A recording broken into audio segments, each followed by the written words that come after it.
오늘 함께 보실 하나님의 말씀은 출애굽기 12장 12절에서 14절 말씀입니다. 출애굽기 12장 12절에서 14절 말씀입니다. 함께 합독하도록 하겠습니다. 내가 그 밤에 애굽 땅에 두루 다니며 사람이나 짐승을 막론하고 애굽 땅에 있는 모든 처음 난 것을 다 치고 애굽의 모든 신을 내가 심판하리라. 나는 여호와라. 내가 애굽 땅을 칠 때에 그 피가 너희가 사는 집에 있어서 너희를 위하여 표적이 될지라. 내가 피를 볼 때에 너희를 넘어가리니 재앙이 너희에게 내려 멸하지 아니하리라.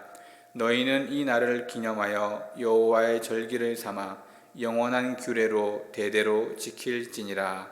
아멘.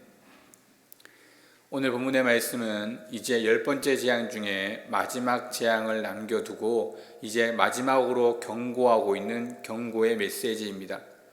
이 메시지를 통해서 이제 모세가 그들에게 원하는 것은 애굽 사람들에게 무엇인가를 원하는 것이 아닙니다.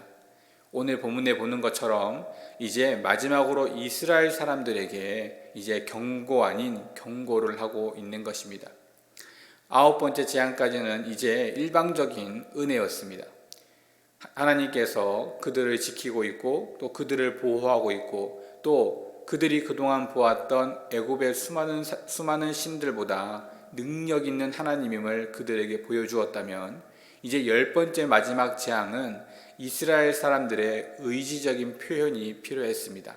그것은 바로 양을 잡아 문설주와 문방에 발라 내가 그 하나님을 따르겠습니다. 나도 이제 그동안 보았던 하나님의 은혜, 내가 그동안 잊고 있었던 그 하나님을 따르겠습니다라는 믿음의 의지적인 고백이 필요했습니다. 그런데 사실 여러분 잘 생각해 보면 이스라엘 백성들의 신분은 무언가 평민이 아니었습니다. 귀족이 아니었습니다. 그 당시 때에 노예의 신분으로 살고 있었습니다. 노예라면 당연히 스스로의 물건을 가질 수 없는 그러한 상황이었겠죠.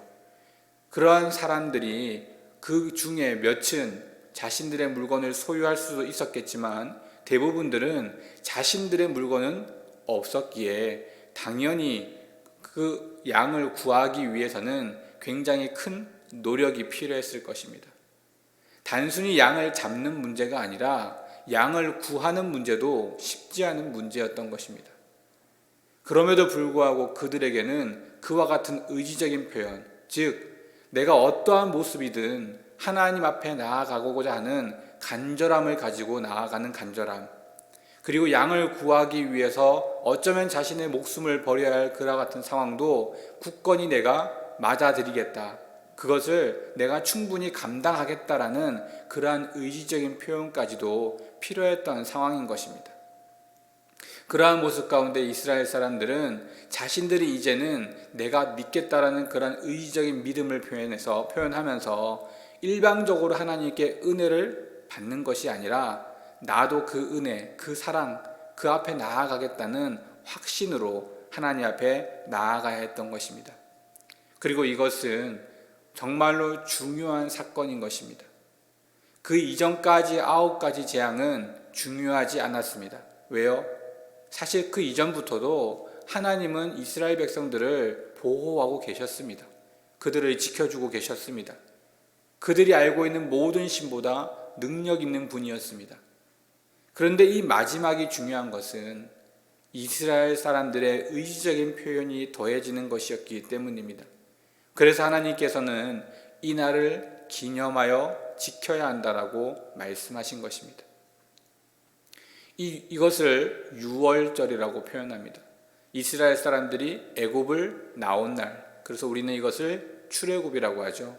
이 출애굽한 날, 단순히 애굽을 나와왔기 때문에 중요한 것이 아니라 애굽을 나오기 위해 이스라엘 백성들이 자신들 스스로가 하나님 앞에 의지적으로 자신들의 모든 것을 내려놓고 하나님을 따르겠다라고 했던 믿음의 표현이 있는 것이기 때문입니다.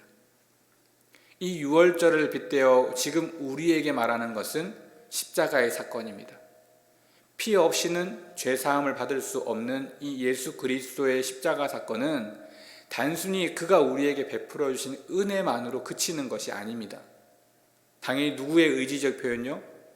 우리의 의지적인 표현도 중요하다는 것입니다. 아, 십자가에서 예수님이 돌아가셨구나, 그래서 내가 죄 사함을 받았구나 라고 그쳐서는 안 된다는 것입니다.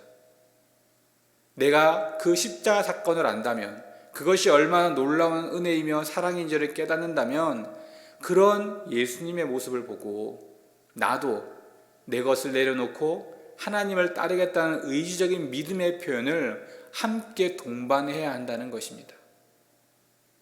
그것이 바로 우리의 믿음이며 신앙 공동체를 살아가는 우리의 삶의 시작인 것입니다. 그러지 않으면 우리는 내가 필요할 때 하나님을 찾고 필요가 없어지면 하나님께 등 돌리는 그와 같은 사람이 되어질 수밖에 없습니다. 나를 온전히 내려놓고자 하는 그런 의지적인 믿음이 없다면 나의 믿음은 내 생각에 따라, 내 삶에 따라, 내 모습에 따라 흔들릴 수밖에 없는 그와 같은 믿음을 가진다는 것입니다. 그것이 바로 우리의 신앙입니다. 우리의 신앙은 의지적인 내 믿음의 확신을 가지고 내가 하나님께로 나아가고자 하는 마음입니다. 단순히 그냥 알고 있는 것으로, 그냥 깨달은 것으로 그치는 것이 아니라는 것입니다. 그것이 얼마나 놀라운 사건인지, 얼마나 놀라운 은혜인지, 그 사랑이 얼마나 큰 것인지를 우리가 깨닫는다면 나도 내가 깨달은 만큼 하나님께 전적으로 나아가고자 하는 믿음으로, 그리고 그 생각으로 내 삶 속에서 그것을 표현해내야 하는 것입니다. 단순히 그때의 기억으로 그치는 것이 아니라 오늘 말씀하신 것처럼 기념하여 잊지 말라. 우리의 삶에 평생 잊지 않아야 할 그러한 믿음의 기억이 되어져야 하는 것입니다. 그 사랑, 그 은혜. 그런데 우리는 사실 살다 보면 십자가의 그 사랑과 그 은혜를 많이 잊고 살아갑니다. 그것을 매일매일 기념하고 기억하고 그러므로 내 의지적인 믿음을 내어놓아야 한다는 생각보다는 하루하루 이 땅 가운데 살아가는 삶이 분주하고 여러 많은 내 상황과 내 모습에 분주해서 그 사랑과 그 은혜를 놓칠 때가 많습니다. 하나님은 우리에게 분명하게 말씀하셨습니다. 기념하여 잊지 말라. 내가 하나님을 알게 된, 내가 하나님을 믿게 된 그 놀라운 순간을 우리는 잊지 않고 기억해야 합니다. 그리고 그 사랑과 그 은혜를 깨달은 그 순간을 항상 기념하기 위해서, 잊지 않기 위해서 우리는 많은 노력들을 해야 하는 것입니다. 오늘 하루의 삶 가운데에서도 내가 정말 그 십자가의 놀라운 은혜를 기억하고 있는지, 그 사랑으로 정말 내가 그 마음의 평안과 기쁨이 넘쳐나고 있는지, 또 정말로 내가 의지적으로 드리고자 하는 그 마음을 가지고 있는지 되돌아보며 기억하며 하나님께로 더욱더 나아가는 우리 모든 성도님들 되시기를 주님의 이름으로 축원드립니다. 기도하겠습니다. 하나님 감사합니다. 연약하고 부족한 저희들이지만 저희들을 사랑하여 주시고 하나님의 놀라운 은혜 가운데 나아갈 수 있도록 인도하여 주시니 감사합니다. 우리의 부족함과 우리의 연약함 온전히 하나님께 나아가고자 합니다. 그 연약함과 부족함을 들고 나아가지만 그럼에도 우리를 사랑하시는 하나님, 우리에게 놀라운 은혜와 놀라운 사랑을 베풀어 주신 그 하나님을 기억하고 우리 또한 그 하나님의 사랑과 그 하나님의 은혜에 보답하며 의지적으로 내 삶을 하나님께 겸손히 내어 드리고자 하는 마음으로 하루하루 살아갈 수 있도록, 또한 그것을 기념하여 매일매일 기억할 수 있도록 은혜를 더하여 주시옵소서. 그 삶이 우리의 삶의 진정한 기쁨이며 평생의 삶의 귀한 은혜임을 깨닫고 그 삶을 사모하는 마음으로 나아가는 우리의 믿음의 공동체가 되게 하여 주시옵소서. 모든 말씀 예수 그리스도 이름으로 간절히 기도드립니다. 아멘.